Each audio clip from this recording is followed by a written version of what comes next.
মামি মামি কি? মামি মামি আমাকে একটা মাটির স্ট্রবেরি বানিয়ে দাও না। আচ্ছা ঠিক আছে, চলো তাহলে আজকে মাটির স্ট্রবেরি বানানো যাক। মাটিটাকে প্রথমে একটু গোল শেপ আকারে দিয়ে লম্বা আকারের গোলাকার করে সমান করে নেব।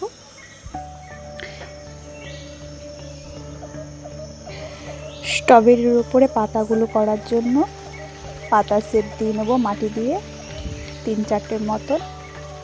এবার সুন্দরভাবে মাটির পাতাগুলো স্ট্রবেরির উপরে জয়েন্ট করে দেব।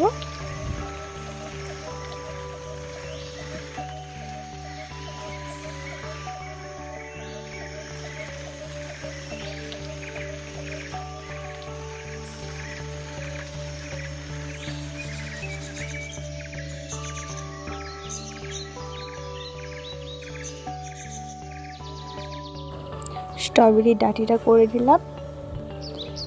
এরপর স্ট্রবেরির গায়ে যে বীজগুলো থাকে সেগুলো দেখানোর জন্য একটা ক্লিপ দিয়ে ফুটো ফুটো করে নিলাম স্ট্রবেরির পুরো বডিতে।